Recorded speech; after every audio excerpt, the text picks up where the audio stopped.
This is a reading from the poem of the Man God by Maria Valtorta, Volume 1, Episode 17, The Disobedience of Eve and the Obedience of Mary, 5th of March, 1944. Jesus says, "Do we not read in Genesis that God made man the overlord of everything on the earth, that is, everything except God and his angelical ministers? Do we not read that he made the woman the companion of man in his joy and his domination over all living beings? Do we not read that they were allowed to eat of everything, with the exception of the tree of the knowledge of good and evil? Why? What is the meaning of those words? That he might rule. And what is the meaning of the tree of the knowledge of good and evil?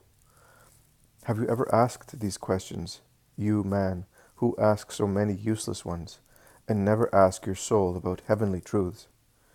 Your soul would tell you, if it were alive, because a soul in grace is held like a flower in the hands of your angel, and like a flower it is kissed by the sun and sprinkled with dew by the Holy Spirit, who warms and illuminates it, sprays and decorates it with heavenly lights.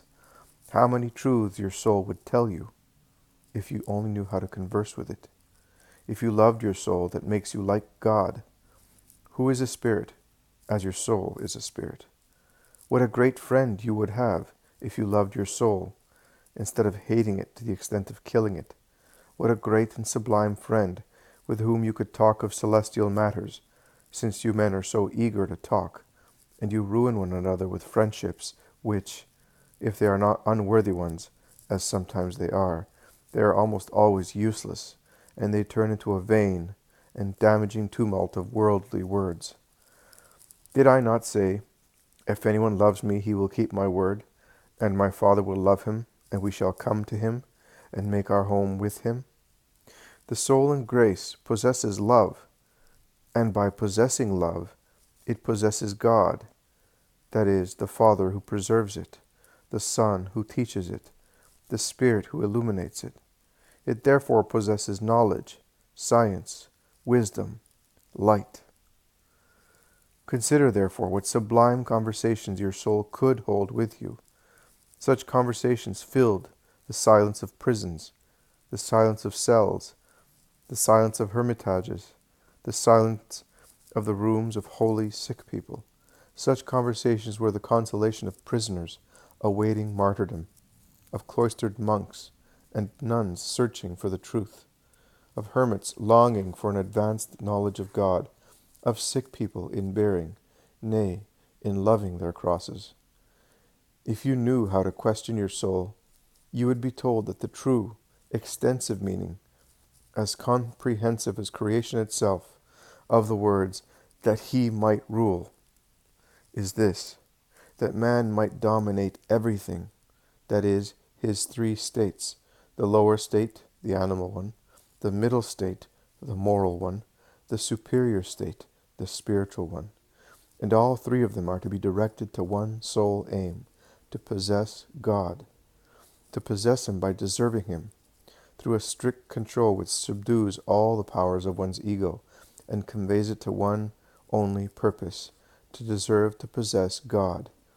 Your soul would tell you that God had forbidden the knowledge of good and evil, because he had already granted good to his creatures gratuitously, and he did not want you to know evil, because it is a sweet fruit to taste, but once its juice becomes part of your blood, it causes a fever that kills you, and produces a parching thirst, so that the more one drinks of that false juice, the more thirsty one becomes. You may object, and why did he put it there? Because evil is a force that originated by itself, like certain monstrous diseases in the most wholesome body. Lucifer was an angel, the most beautiful of all the angels, a perfect spirit, inferior only to God, and yet, in his bright essence, a vapor of pride arose, and he did not scatter it. On the contrary, he condensed it by brooding over it, and evil was born of this incubation. It existed before man. God had hurled him out of paradise, the cursed incubator of evil, who had desecrated paradise. But he is the eternal incubator of evil, and as he can no longer soil paradise, he has soiled the earth. That metaphorical tree proves this truth. God had said to the man and the woman, "You know all the laws and the mysteries of creation, but do not infringe on my right of being the creator of man. My love will suffice for the propagation of the human race, and it will spread among you, and will excite the new atoms of the race without any lust of the senses, but with purely charitable pulsations. I have given you everything. I am only keeping for myself this mystery of the formation of man." Satan wanted to deprive man of this intellectual virginity, and with his venomous tongue he blandished and caressed Eve's limbs and eyes, exciting reflections and a perspicacity which they did not have before, because malice had not yet intoxicated them. She saw, and seeing, she wanted to try. Her flesh was aroused. Oh, if she had called to God, if she had hurried to him, saying, "Father, the serpent has caressed me, and I am upset," the Father would have purified and healed her with his breath, which could have infused new innocence into her, as it had infused life, and it would have made her forget the snake's poison. Nay, it would have engendered in her a disgust for the serpent, as it happens in those who bear an instinctive dislike for diseases of which they have just been cured. But Eve does not go to the Father. Eve goes back to the serpent. The sensation is a sweet one for her, seeing that the fruit of the tree was good to eat, and pleasing and agreeable to the eye. She took it and ate it. And she understood. Now malice was inside her, and was gnawing at her intestines.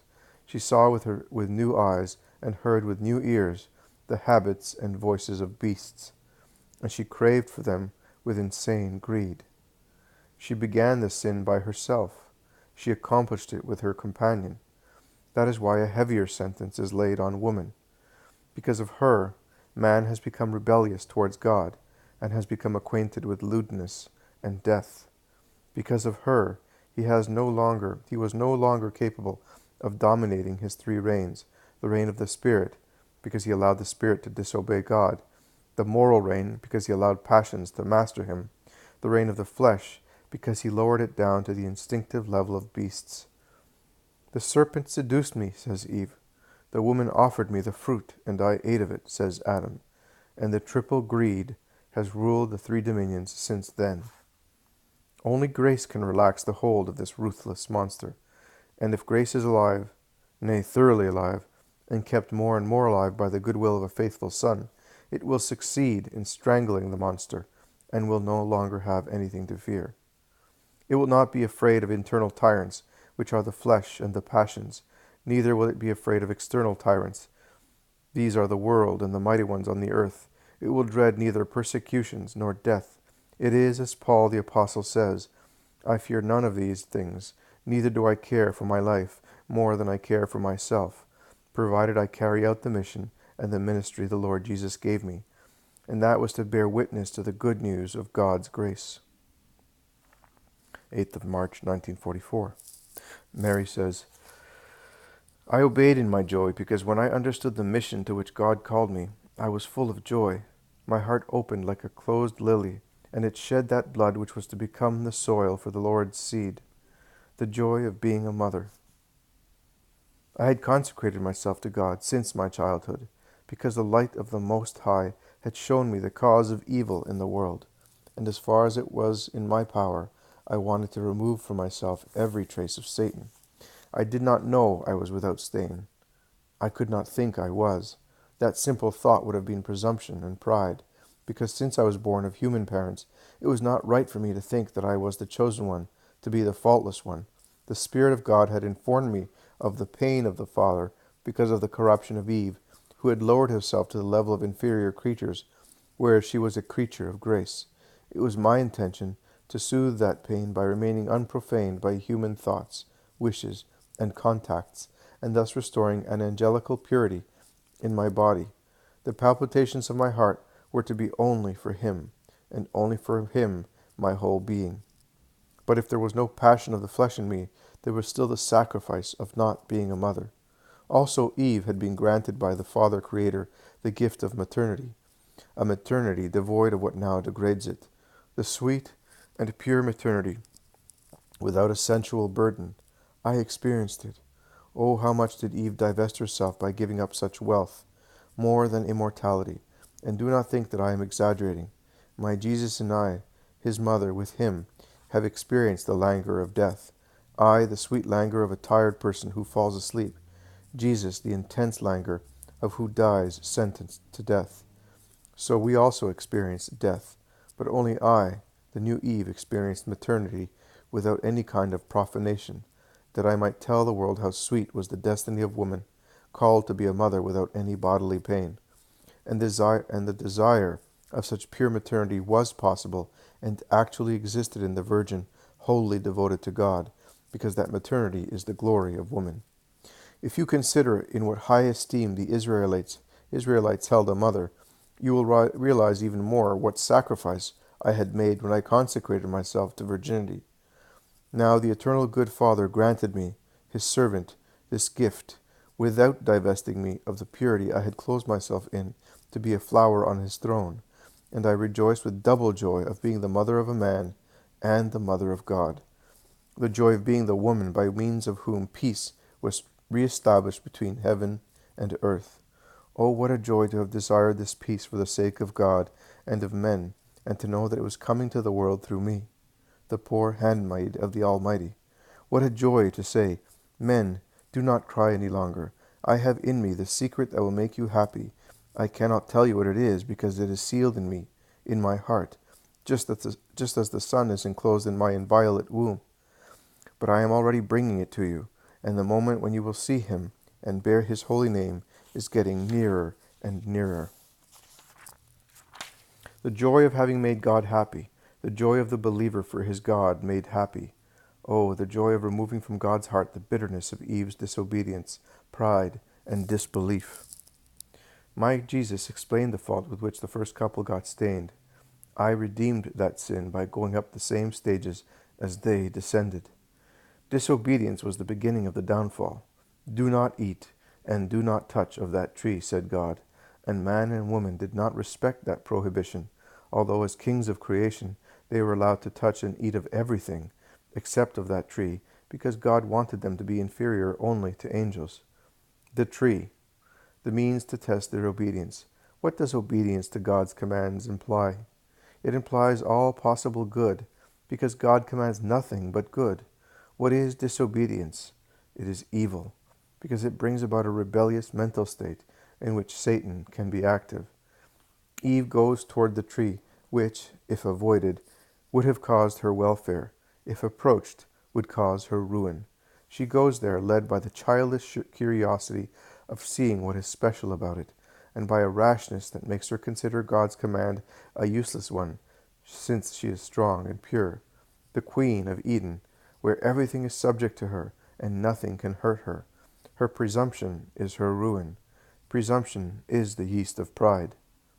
At the tree she finds the seducer, who sings his song of lies to her inexperience, to her beautiful virginal inexperience, to her badly guarded inexperience. You think there is evil here? No, there isn't. God told you because he wants to keep you as slaves under his power. You think you are a king and queen? You are not even as free as wild animals. Animals can love one another with true love. You cannot. Animals are granted the gift of being creators, like God. Animals generate little ones and see their families grow as much as they like. You do not. You are denied this joy. Why make you man and woman if you have to live thus? Be gods. You do not know the joy of being two in one flesh, that creates a third one and many more. Do not believe God when he promised you the joy of posterity, seeing your children forming new families, leaving their father and mother for their families. He has given you a sham life. Real life is to know the laws of life. Then you will be like gods and will be able to say to God, "We are equal to you." And the allurement continued, because there was no will to break it. On the contrary, there was the will to continue it, and to learn what did not belong to man. And the forbidden tree becomes really mortal for the human race, because from its branches there hangs the fruit of bitter knowledge that comes from Satan. and the woman becomes a female, and with the yeast of satanic knowledge in her heart, she moves on to corrupt Adam. With their bodies and souls degraded, and their morals corrupted, they became acquainted with sorrow, and the death of both their souls deprived of grace, and of their bodies divested of immortality. And Eve's wound engendered suffering, which will not subside until the last couple on earth are dead. I went along the road of the two sinners, but in the opposite direction. I obeyed. I obeyed in every way. God inspired me to be a virgin. I obeyed. When I loved virginity that made me as pure as the first woman before she met Satan, God asked me to get married. I obeyed, elevating marriage to the degree of purity intended by God when He created the first parents. I was then convinced that my destiny was solitude in marriage and the contempt of people because of my holy sterility. When God asked me to be a mother, I obeyed. I believed that it was possible and that the word came from God because I was filled with peace when I heard it. I did not think, I deserved it. I did not say, now the world would admire me because I am like God, creating the flesh of God. No, I did not. I lowered myself in my humility. Joy gushed out of my heart like the stem of a rose, but it was soon decorated with sharp thorns, and it was clenched in the tangle of sorrow, like branches enveloped by the beer vines of convolvuli, a genus of climbing plants, including the bindweed. Sorrow for the pain of my house, it suffocated my joy. Sorrow for the pain of my son, a thorn that pierced my joy. Eve wanted pleasure, triumph, freedom. I accepted sorrow, humiliation, slavery. I gave up my peaceful life, the esteem of my spouse, my own freedom. I kept nothing for myself. I became the maid of God in the flesh, in morals, in the spirit, relying on Him not only for the virginal conception, but also for the protection of my honor, for the consolation of my spouse, for the means suitable to elevate him also to the sublimation of marriage, so that we could restore man and woman to their lost dignity. I embraced the will of the Lord for myself, my spouse, and my creature. I said yes for the whole three, as I was certain that God would not break His promise to assist me in my sorrow of a spouse who realizes she is considered guilty, and of a mother who knows she is generating a son to deliver him to sorrow. I said yes, and nothing else. That yes canceled Eve's no to God's command. Yes, my Lord, as you wish. I will know what you want me to know. I will live as you want me to live. I will rejoice if you wish so. I will suffer for what you want me to suffer. Yes, forever, my Lord. From the moment your ray made me a mother to the moment you called me back to you. Yes, forever. Yes. All the good voices of the flesh, all the good passions of the spirit were under the weight of my perpetual yes. And above, on a diamond pedestal, there was my spirit, lacking wings to fly to you, but it was the master of the whole ego, subdued and made your servant, servant in joy, servant in sorrow. But smile, O God, and be happy. Guilt has been defeated. It has been removed and destroyed. It lies under my heel. It was washed in my tears and destroyed by my obedience. The new tree will be born of my bosom, and it will bear the fruit that knows all the evil because it suffered it all in itself, and will give all the good. All men will be able to come to it, and I shall be happy if they take of it, even if they do not remember that it was born of me. Providing man is saved and God is loved, let it be done to His handmaid what is done to a clod of earth on which a tree is planted, a step to ascend. Mary, we must always be steps so that other people may ascend to God. It does not matter if they tread on us, providing they are successful in reaching the cross. It is the new tree that has the knowledge of good and evil, because it tells man what is good and what is evil, so that he may choose and live, and at the same time it is a medicine that cures those who are intoxicated by the evil they wanted to taste. Let our hearts be under the feet of men, that the number of the redeemed may increase, and the blood of my Jesus not shed fruitlessly. That is the destiny of the maids of God. But then we deserve to receive the Holy Host in our hearts, and to say at the foot of the cross, drenched with His blood and our tears, Here is, O Father, the immaculate host which we offer to you for the salvation of the world. Look at us, Father, melted with it, and give us your blessing for its infinite merits. And I give you my caresses. Rest now, my dear daughter. The Lord is with you. Jesus says, my mother's words should disperse all perplexity of thought, also in the minds of most confused and muddled by pseudoscience. I said metaphorical tree. Now I will say symbolical tree. Perhaps you will understand better. Its symbol is clear. The inclination to good and to evil of the two children of God would be understood by their behavior towards the tree, like aqua regia that tests gold and the scales of the goldsmith that weigh its carats. That tree, by God's command, became a means of testing, and it gave the measure of Adam's and Eve's symbolic metal purity. I can already hear your objections. Was the punishment not excessive, and the means used to condemn them not childish? Not so. Actual disobedience in you, who are their heirs, is not so grave as if it were in them. You have been redeemed by me, but Satan's poison is always ready to rise again, like certain diseases that never disappear completely in the blood. The first parents possessed grace without ever nearing disgrace. They were therefore stronger and more firmly supported by grace that generated love and innocence. The gift given them by God was infinite. Much graver is therefore their fall, notwithstanding that gift. Also, the fruit that was offered and eaten was symbolical. It was the fruit of an experience they wanted to have at Satan's instigation to break God's command. I had not forbidden men love. I only wanted them to love each other without malice, as I loved them in my holiness. They were to love each other in the holiness of affections, unsoiled by lewdness. It must not be forgotten that grace is light, and whoever possesses it knows what is good and useful to know. Mary, full of grace, knew everything, because wisdom taught her. Wisdom, that is, grace, and she knew how to live in a holy way. Also Eve knew what was good for her to know, but not more, because it is valueless to know what is not good. But she did not have faith in God's word, and was not faithful to her promise of obedience. She believed in Satan. She broke her promise. She wanted to know what was not good. She loved it without regret. She turned love into something corrupt and degraded, which I instead had permitted as something holy.